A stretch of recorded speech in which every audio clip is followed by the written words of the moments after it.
আমরা 1972 সালে প্রথমে এই অভিযাত্রী ক্লাব কালী পুজো দিয়েই আমরা আরম্ভ করি, পূজা আরম্ভ করা হয়। তারপরেই চলতে চলতে কয়েক বছর চলার পরে পাশে আরেকটি ক্লাব এই পুজো, একই পুজো, মায়ের পুজো, কালী পুজো তারাও আরম্ভ করে। তারপরে আমরা তখন চিন্তা করে আমরা ক্লাব কমিটি বসে আবার চিন্তা করলাম নিজেদের মধ্যে দ্বন্দ্ব বিদ্বেষ না রেখে আমরা জগদ্ধাত্রী মায়ের পুজোর আরাধনা করি। তো এইভাবে চলছে। 52 বছর অতিক্রান্ত করে ফেলেছি। এবছর 25 সালের যে পুজো বর্ষ মানে 25 সালে যে পুজো বর্ষ চলছে, সেই পুজোকে আমরা কেন্দ্র করে বিভিন্ন রকমের অনুষ্ঠান সূচি রেখেছিলাম, কিন্তু দৈব দুর্বিপাকে এবং দুর্যোগপূর্ণ আবহাওয়ার জন্য সমস্ত রকমের প্রোগ্রাম এবং আমরা পিছিয়ে গেছি। কি করব এখনও ঠিক করে উঠতে পারছি না। প্রকৃতি যদি আবার মানে হয়, সময় দেয়, প্রকৃতির যদি এই মানে রোশানহল থেকে আমরা যদি আবার এই পুজো পার্বণকে ভালো করে আরও সর্বাঙ্গীন করে তুলতে পারি, তার জন্য আমরা সবাই সচেষ্ট হয়েছি। পুজোর বিশেষ আকর্ষণ তো সব রকমের অনুষ্ঠান সূচি আছে। সেই সঙ্গে আমি একটা দুঃখের সঙ্গে জানাই, আমাদের যিনি সেক্রেটারি ছিলেন, সম্পাদক ছিলেন, এই বছরই কোন মাসের দিকে, অগাস্ট মাসের দিকে তিনি হঠাৎ অকাল প্রয়াণ হয়ে যাওয়ার কারণে আমরা পুজোর এই দিনক্ষণ থেকে খানিকটা পিছিয়ে গেছি। এই করে আমরা চলছি।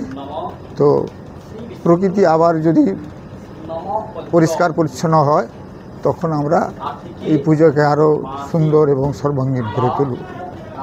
এই বলে আমার বক্তব্য আমি শেষ করছি। শিশির কুমার সামন্ত, সভাপতি। অনুষ্ঠান বলতে প্রথমে জানাই শুভ সকাল। যদিও বর্ষা বিঘ্নিত একটা দিন দিয়ে শুরু হয়েছে, আজ থেকে আমাদের অনুষ্ঠান সূচি রেখেছি 5 দিন ব্যাপী। এই 5 দিনে আমরা সান্ধ্যকালীন যে অনুষ্ঠানগুলো রেখেছি, যেমন মায়ের আরতি যা কিছু হয় সব কিছু হবে। সান্ধ্যকালীন ছিল আলপন আর্টের নাচে গানে বলে ছোটদের নিয়ে একটি সুন্দর মাঙ্গলিক অনুষ্ঠান, এবং তারপর দিন ছিল আমাদের জিমন্যাস্টিকের উপর সুন্দর কয়েকটি ড্যান্স। শুধু তাই নয়, তারপর দিন ছিল আমাদের যাত্রা, দেবীপল্লী অপেরা পরিবেশিত রাত্রির চোখে ঘুম নেই, এবং আমাদের চতুর্থ দিনে ছিল শুভজিৎ দাস নাইট। তো এই প্রোগ্রামগুলো আমরা এখনও রেখেছি, এবং পঞ্চম দিনে আমাদের শুভ বিজয় হচ্ছে। আমরা এই কটা দিন এলাকার সবাইকে নিয়ে মিলেমিশে আনন্দ করতে চাই। আমাদের মেম্বাররা যে যেখানেই থাকুক, তারা ছুটে আসেন শুধু জগদ্ধাত্রী মায়ের পূজার্চনায় ব্রতী হওয়ার জন্য। আমরা প্রয়াস নিয়েছিলাম, কিন্তু প্রকৃতি বাদ ছেড়েছে। তবুও চেষ্টায় আছি যাতে করে প্রত্যেকটি অনুষ্ঠান সবার সামনে উপস্থিত করতে পারি।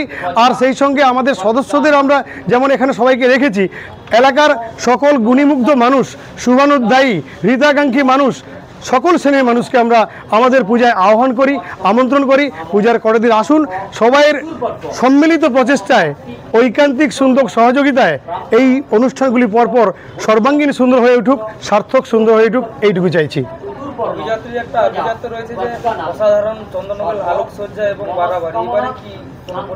আলোকসজ্জা রয়েছে, মোটামুটি চমক দেওয়ার মতো সেরকম কিছু না থাকলেও আলোকসজ্জা রয়েছে। আভিজাত্য বলতে আমাদের এইটাই ব্যাপার যে আমরা সদস্যরাই পুজো করি, অন্য কোথাও থেকে মানে কিছু কালেকশনের ব্যবস্থা কখনো করিনি। কেন করিনি?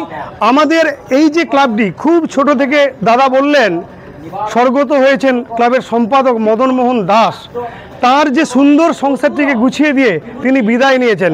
এমনিতে সমস্ত কর্মী কিছুটা শোকাহত, বর্ষা বিঘ্নিত, তার জন্য শোক। এই নিয়ে আমাদের পূজার জন্য এগিয়ে যেতে হবে। আকাশ পরিষ্কার হলে আমরা চেষ্টা করব প্রত্যেকটি অনুষ্ঠান মানুষের দরবারে পৌঁছে দিতে। আবার অভিযাত্রী নতুন সাজে নতুন রঙে রেঙে উঠবে, এইটুকু ঈশ্বরের কাছে, দেবীর কাছে কামনা করে আমার বক্তব্য শেষ করছি।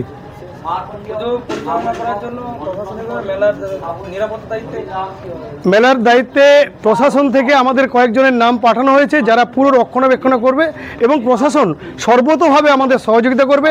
তার জন্য প্রশাসনকেও আমরা ধন্যবাদ জানাই। তারা উৎসাহ দিয়েছেন যে আপনারা পুজো করুন, আপনারা কিছু ভলেন্টিয়ার দেন, বাকিটা আমরা দেখে নিচ্ছি। প্রশাসনকে তার জন্য আমাদের নমস্কার, প্রণাম এবং শ্রদ্ধা জানাই। তাদের সহযোগিতা করবেন এই আশা দিয়েছেন তারা। ওই অভিযাত্রী একটা ঐতিহ্য যে এলাকার মানুষকে প্রসাদ খাওয়ানো হয়, খিচুড়ি প্রসাদ, সেটা কবে থেকে কবে অবধি চলবে? আজকে আছে আগামীকাল থেকে অভিযাত্রী প্রত্যেক দিন এই যত দর্শনার্থী আছে যারা আসবেন বিভিন্ন জায়গা থেকে, তারা প্রসাদ সেবন করবেন। এই অভিযাত্র আমাদের থাকবে, যেগুলো না রাখলে নয় সেগুলো আমাদের রাখতেই হবে। এবারে আমরা চেষ্টা করছি অনুষ্ঠানটাকে বিভিন্ন পর্যায়ে কেমনভাবে নিয়ে যাব।